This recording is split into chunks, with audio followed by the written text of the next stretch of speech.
Hi, I'm Madison Williams with the Oklahoma Humanities, and I'm here to talk with Dewayne Dickens on his involvement with the humanities in the past 50 years. So to start off, tell me a little bit about yourself. Well, a little bit about myself. I'm the Director of Diversity, Equity, and Inclusion at Tulsa Community College. And I've, I have been in a role as faculty member for about 18 years at the college. And so I've been in this position about a year and a half, basically allowing me to zoom in on the work that I do in social justice and working with students who are underserved by across the country. And so that's a big part of my everyday work. My doctorate work is in focusing on the persistence or success rates for African American males. Particularly my research was at Tulsa Community College. And of course, my doctorate degree is from Oklahoma State University. And in curriculum and instruction, curriculum and social foundations area. I'm involved in a lot of community groups such as the John Franklin Center, the Oklahoma Center for Community and Justice, and Greater Tulsa African American Affairs Commission in Tulsa, the Mayor's Council, and just a few other ones, but they tend to all revolve around helping in education, helping with underserved individuals. I'm have been a director or an professional development provider for Oklahoma State's writing project group there, which is it's partially social justice and professional development, but that's the lens of writing as an opportunity to talk about all sorts of topics when it comes to learning. And that can be community learning, or it range anywhere from math to Common Core to how to use technology, how to deal with English language learning challenges. So any area that typically we talk about these areas of liberation or equity, that's what that group deals with. And so I tend to align myself with groups like the Oklahoma Humanities that also says, we can use history, we can use the humanities, we can use literature, we can use culture as ways of helping people look into themselves and look around the world and see how to make the world better, but also understand themselves as well.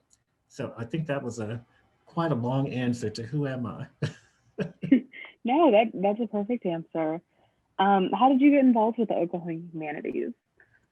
Well, interestingly, I'm glad I mentioned Oklahoma State University writing project because one of the members who had been a Oklahoma Humanities board member recommended me. And so we, of course, filled out all of the paperwork for being considered. And a year or so later, I had my interview and joined the board. I was offered an opportunity to be with the board.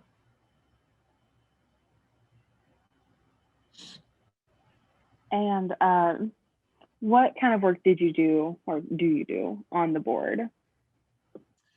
So mostly the groups that I love being on the grants committee, and that's been the primary work that I've done, but I'm also on the development committee. So I just sort of figure whatever I can do that matches my skill set, that's what I want to do. I don't like doing things that don't match my skill set, then I feel totally incompetent, like I'm not helping in any way. But the grants committee and the development committee have been really beneficial. The development committee has been the latest addition. So I wasn't quite sure what that would be. And I'm sure you never know what you're going to have to deal with for development, but just looking at, incoming board members and also just thinking about a lot of the concerns related to how to make sure we're growing the organization and addressing the needs of the community. That's been part of the development committee work. Even when we had to hire a new executive director, and that was quite a process to go through as well, just going through the interview process and just consideration of what kind of leadership we needed. So that was a big responsibility, but I was glad I was able to be part of that. The grants committee for me is a significant extension of the social justice work that I do. So it's involved me reaching out to people in the community and saying, we have the work that you're doing is great, and I think it could be enhanced or expanded if you just applied for an Oklahoma Humanities grant. And again, often doing work that is related to underserved populations or cultures that many do not know. I think I just was indicating that, being able to be part of the grants committee allowed me and still allows me to see what others are doing, and also and to appreciate what's happening around the state, but also to see where there may be some gaps that could be pursued, with intention to address other aspects of Oklahoma culture or history that we can sort of reach out and say to other groups, have you considered an Oklahoma Humanities grant? So how has your work on the board, influenced these underserved communities around the state? Well, I think it's elevating some of those stories so that others can appreciate them, but also really filling in some of the financial support that some of the organizations have, where they're doing great work, but not necessarily knowing that there's an income to support expanding it, or even sometimes just repairing something that's falling apart, some type of equipment that well, not necessarily equipment, but maybe some resource that needs to be revamped. They provide maybe the equipment, but you need to have some funding to get others to be part of your project, and being able to afford that expert scholar or even that great speaker who is just out of reach.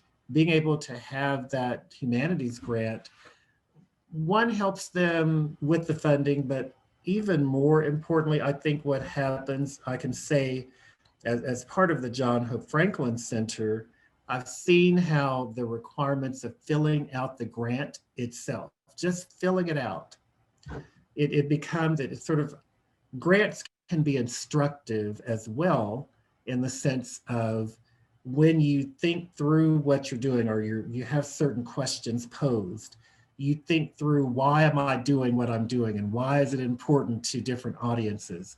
So I think as someone filling out a grant, I think what it does for them is it helps them make the case for why their work is important.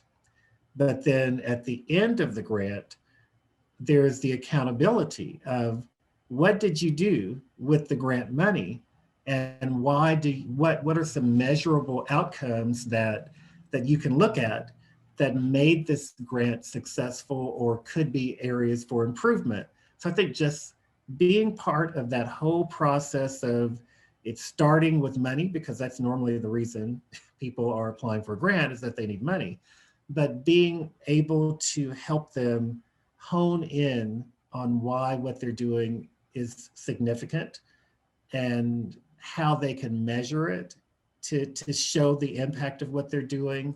I think the grant process allows for that, but it's sort of one of those bait and switch kind of moments of the bait is the money, but the switch is the power of what you're doing through the grant and through the work, really through the work that you're doing. And the grant only represents the necessary funding for the work that you're already doing. So in a way, it doesn't matter whether or not you get the money, you're still going to get something out of it and still grow from the grant process.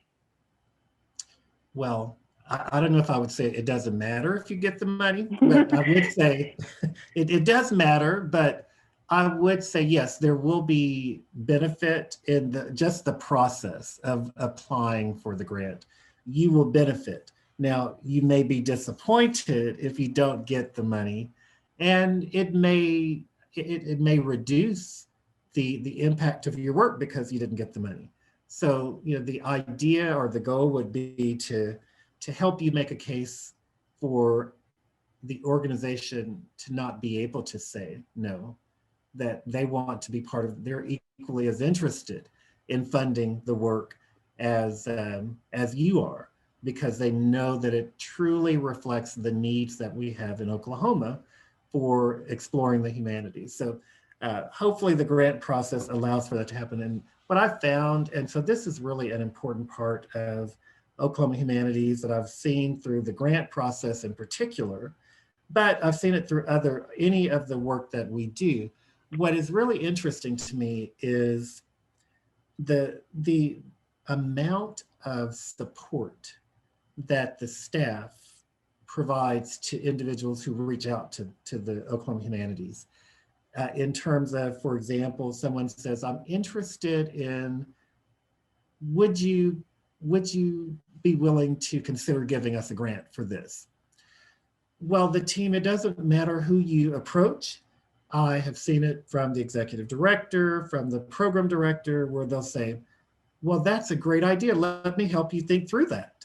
And also the process of turn in your grant for a preview and feedback. Being allowed to turn in that grant for feedback before it's actually submitted for final submission, that is a part of the process that just says, let me help you write a substantial grant that actually has a chance of being considered, and let me give you feedback that makes it more likely successful. So when I look at Oklahoma Humanities, I do see it as both the funding part, but also the nurturing institution to build up capacity in other organizations so that they can not only apply for an Oklahoma Humanities grant, but be successful in other applications because of that process that Oklahoma Humanities helps them with.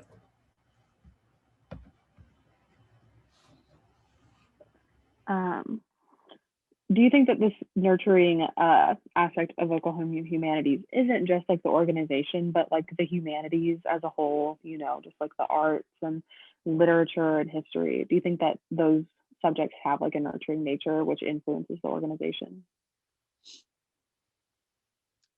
So I'm going to need you to repeat the first part of the question. Do you think that, the nurturing nature of the organization, it isn't just the organization, it's just humanities, just literature and art and history? So that's a really good question. And I don't know that, well, I do, yes, humanities, the literatures and all of the literature and all of the other cultural connections certainly do have us consider being more fully human or being better. Those are certainly elements of those topics, those subjects.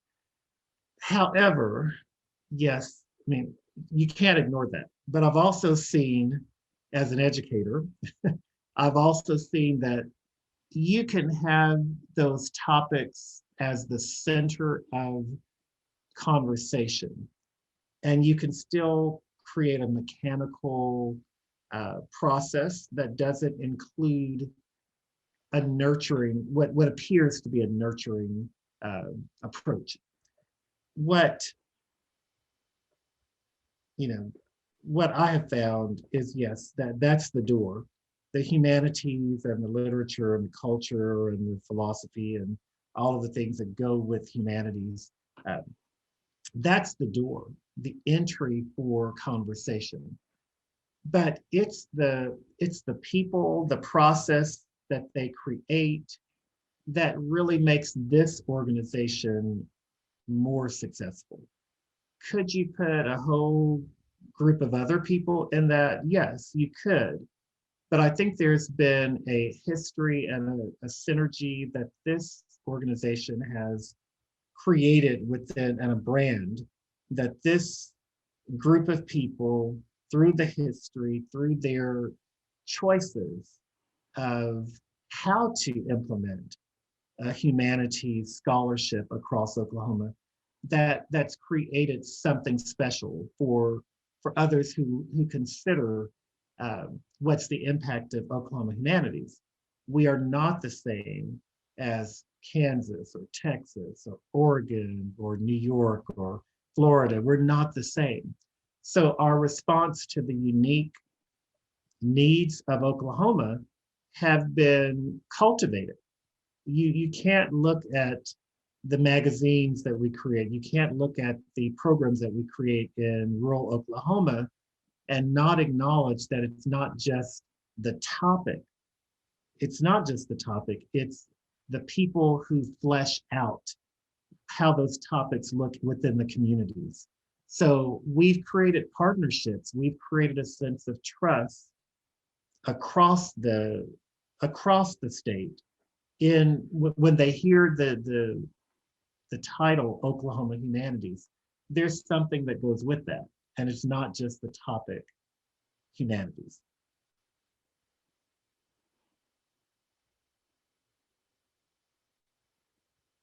Well, So they're really, I'd add one more part there, because go ahead. most people don't even know, when you say humanities, Mhm. exactly what is that anyway. They don't really, and it's one of those topics that it's sort of like your first question, like, who are you? That's like asking a people within Oklahoma, can you tell us who you are? Can you define what it means to be Oklahoman? We can't even figure out if we're in the South or the Southwest or the Midwest. So how in the world can we, if you ask a person, how humanities is helping us define who we are, when we know even geographically, we have some challenges of defining who we are. We know values-wise that we have challenges. So I think Oklahoma Humanities, or humanities in general within Oklahoma, uh, it's personal, and Oklahoma Humanities has helped craft a personal narrative of how Oklahomans see themselves and also how they desire to be in the future. So I think that's really important, that Oklahoma Humanities has been sort of like an autoethnographic observer and participant in defining who Oklahomans are through the humanities.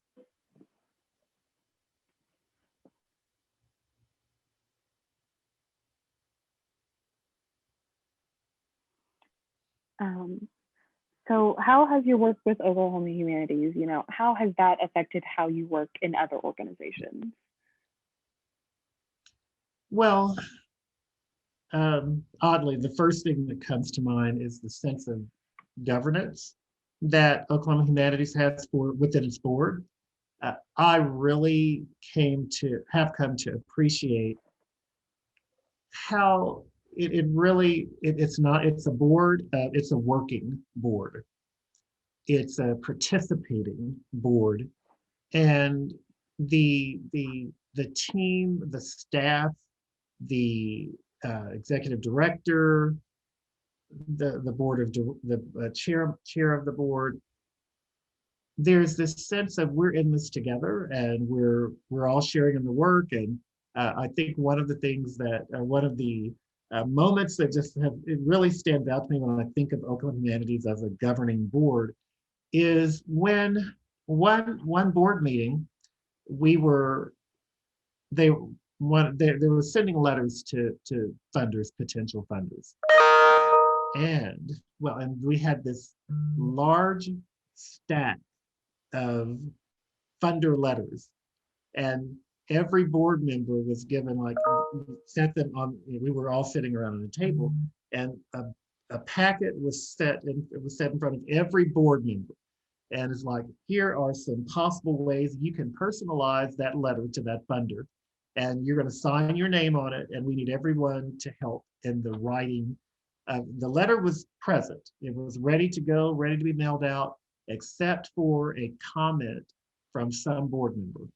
And so we could sign, we could add a little special note. And that just really spoke to me as a very involved way of speaking to the funder as well, but also letting the board members know we are not, the staff is not solely responsible for fundraising. You're part of that. And not only is it fundraising, but you know, the term that we often use is it's friend raising. It's friend raising. And being part of that process was just, as a board member, you're part of the work. You need to go out and see the programs that are happening. You need to, if we're on a fundraising visit to an organization, we would love to have you come with us and provide your input in the conversation. So all of that, just the governing, the shared governance really has stood out to me. Also, just the transparency of this is what's going on.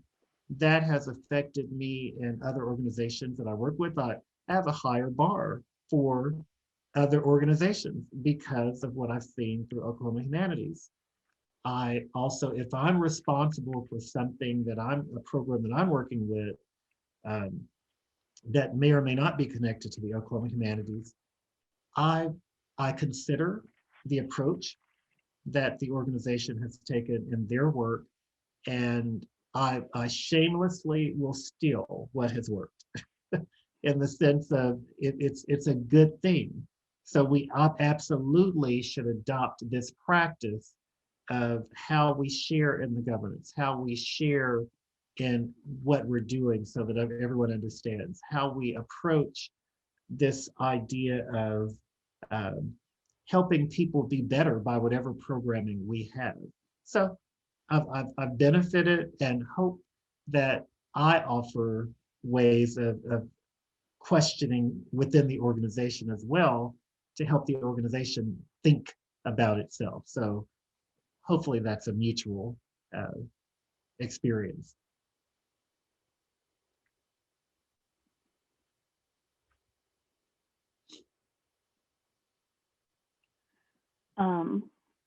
So you're the Director of Diversity, Equity, and Inclusion at Tulsa Community College. How important are the humanities to that subject? You know, do you feel like the humanities help people understand diversity? Well, yes, absolutely. I think that often the humanities is the one way that you can enter into a conversation of the richness of diversity. You can also, through the humanities, help people see how to include other voices and what voices, and ask questions about who's missing. But also through the humanities, there's this wonderful way of objectifying somewhat what an experience, so that people become totally engaged with the humanities topic, experience, helping them experience the humanities, helps them also feel the some inequities that often happen when diverse groups are present and voices are quelched. So I think only the humanities has a way of helping us understand the human experience of being left out the human experience of being joyful as well, just totally excited, but in the same that same reality, in that excitement, realizing someone else is often losing because of the excitement, the great achievements are often at the expense of great uh, suffering from someone else. And often the humanities allows people to see that uh, because we tend to focus on the win, or we tend to focus on the great achievement, not realizing that there's someone behind the scenes who created that but was never acknowledged. There's someone behind the scenes who sacrificed and lost much and walked away in history with a sense of deflated position, and someone else has a legacy of greatness at the expense of those who have a legacy of loss. And that begins to hurt within humanity until you decide to heal that situation so that there's a win-win for those groups. And so I think humanities allows people to say, what does it mean to be fully human? What does that look like? And the scholarship, Oklahoma Humanities, different from the arts, is going to focus on the scholarship, the deep questions of diversity, equity, and inclusion, and ask those questions of, is this who we really want to be? And that diversity, equity, and inclusion lens puts a lens over it for difference and similarity and inclusivity and equity, through, and saying humanities can address those issues, or humanities can paint a clearer picture to those who are, I don't want to say the word blind, but those who are wearing rose-colored glasses, and helps them clear that up and see that for at least a little while, I can see the world through clear glasses, and I may desire to put those rose-colored glasses on again, but I will never forget what the humanities allowed me a glimpse into who I really am. And it doesn't match the lens that I have wanted to be. And so now I have to make those sort of blend and improve the world. So I think humanities charges us to ask questions of diversity, equity, and inclusion, along with several other types of questions. But equity, at the end of the day, humanities allows equity to become a centering question for conversation.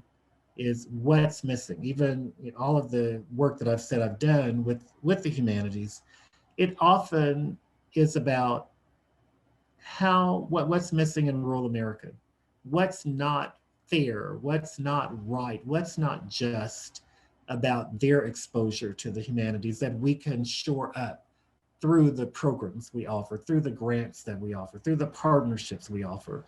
So what's not just about voices of Asian, Native American, Indigenous people, Hispanic groups, African American groups, females, elderly, children, those who have a disability, what's missing in our history that the equity lens can bring to the surface through humanities.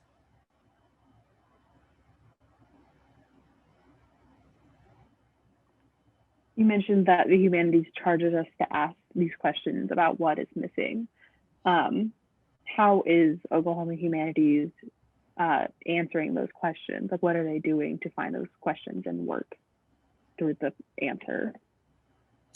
Yeah, so this is always an interesting challenge because you never know what you're missing because it's always sort of shifting.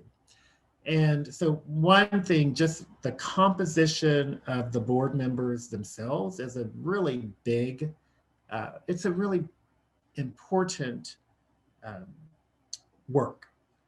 And it has to be strategic in terms of looking at the demographics of who's present and who's missing, and trying to figure out how to put those voices either within the board, or if they're not on the board, it's figuring out ways to engage with those audiences through programming, through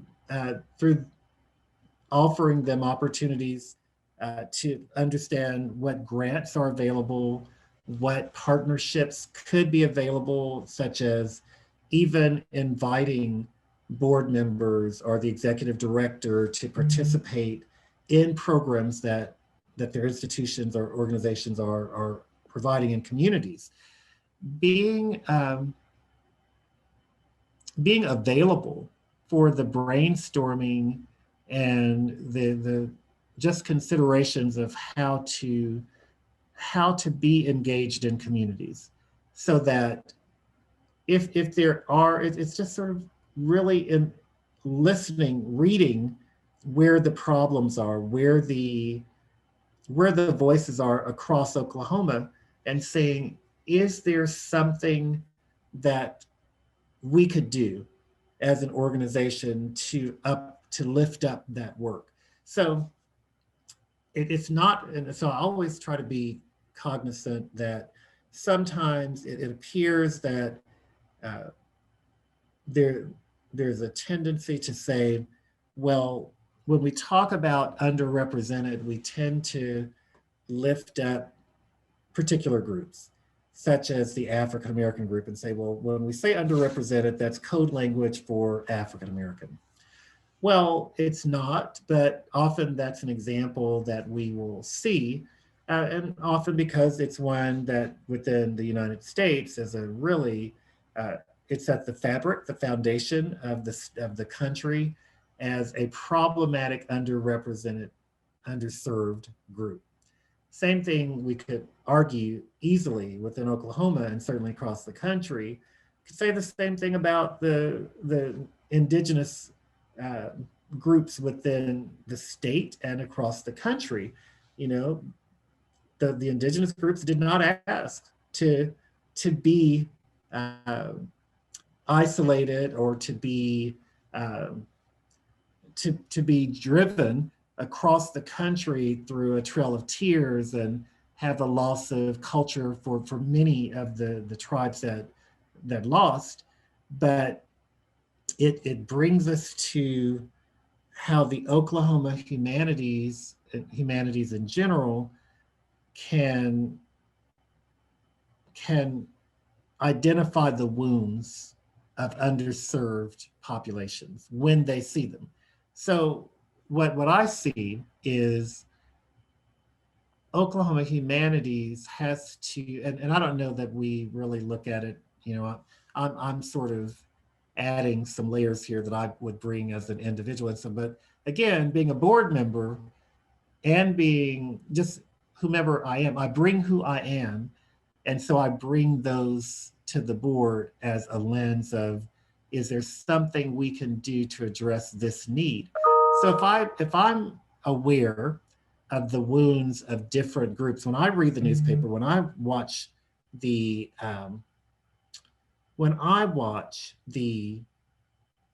television stories that are coming out, when I see hurting situations, when I see people fighting over issues, I see that, you know, the saying from normally the civil rights movement, that protest and violence is often the reaction of those who are not heard. So I think the Oklahoma Humanities has to look at those hurting situations and sort of filter out the actions that are unpleasant, but also dig to, well, why are those actions happening? Why is it that that particular group is screaming out for a need? And what can the Oklahoma Humanities do to address the need? So it's one thing to hear that the Dennis Neal Equality Center in Tulsa, Oklahoma had an incident where someone threatened a bombing in the location. Someone put graffiti over it. Someone for the Tulsa Jewish Federation and Holocaust Museum, someone disfigured some of their sculptures. Someone again put graffiti on their objects. It's one thing to read those and say, this is a hurting people responding to difference. So again, sort of looking at that difference lens. It's someone is hurting and we're needing to step up. But what kinds of conversations from a humanities scholarship perspective, what kinds of conversations need to happen between community members and those who don't understand them, so that maybe rather than destroying their property, threatening with violence, having conflict, maybe those are opportunities for discussion, dialogue, to understand who we are and who we want to be. That's a humanities opportunity. It's hard to see it in the moment because at that point you just see the hurt and the pain and the violence. But Oklahoma Humanities has to strategically say, we're sort of the beacon of improvement of the human condition. And when we see that hurt, when we see that pain, we have to paint a pathway, or at least open a pathway for leaders to use the resources that could be developed so that we have a better state.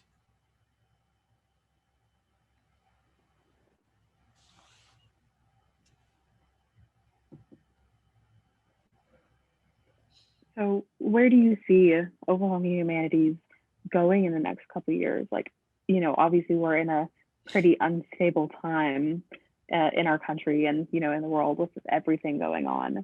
How do you see the humanities having a big impact on our current situation? I think we're essential in continuing to listen and elevate voices that need to be heard, that are underserved, underrepresented, but also to create the space so that those underrepresented voices have an audience. I think the key to dialogue is not only to identify where those underrepresented voices are, but to identify how to bring in voices that do not see the world the way those underrepresented voices exist. Often the problem is that we don't know one another. That creates the friction right there. But Oklahoma Humanities creates a trusted, safe space for those dialogue sessions, those voices to emerge, and just creating those partnerships so that everyone feels safe to have those scholarly conversations that lead to opportunities for change. I don't think that Oklahoma Humanities is required to create the change. I think that Oklahoma Humanities is required to create the space for change to be inspired, to be available. So it's the same thought that I have as educators. I can't change a student, but I can create the space, I can create the opportunity for where it's promoted, where change is promoted. Only the person can decide to make the change. And Oklahoma Humanities is responsible for creating that space where change is encouraged.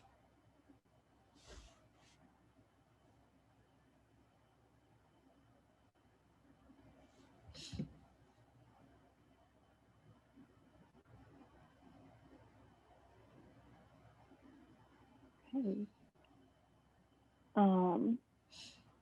That was really good. I don't think I have anything else. You've kind of answered all my questions as I've, been listening. I was like, oh, I got to ask him about that. But then he moves on and answers the question. How have you personally benefited from all of your work with Oklahoma Humanities, in your own personal life? Mhm. Well, I think there's we have that common saying about misery loves company. I think the work of trying to help others become better is a sort of a spin. It's not misery loves company, but good workers love to know that there's someone else out there doing good work, and I love the idea of having a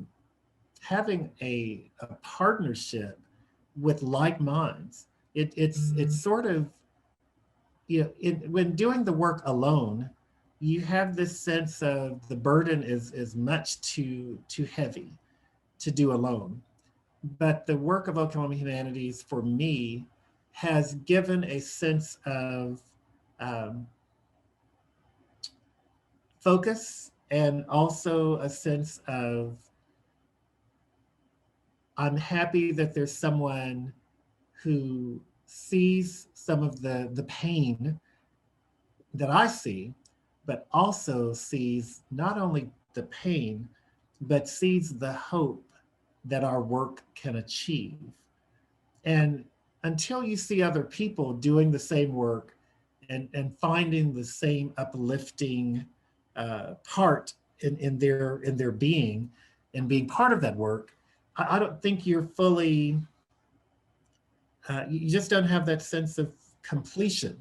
I think Oklahoma Humanities allows me to complete a part of who I am by being in partnership with the group. Even if I were not a board member, I think just knowing that we're doing similar work, and that I could partner with Oklahoma Humanities in as an individual and as an organization, just knowing that they, along with several other organizations I work with, it takes those different lenses, those different perspectives, to just chop away at the challenges we face in being the best that we can be.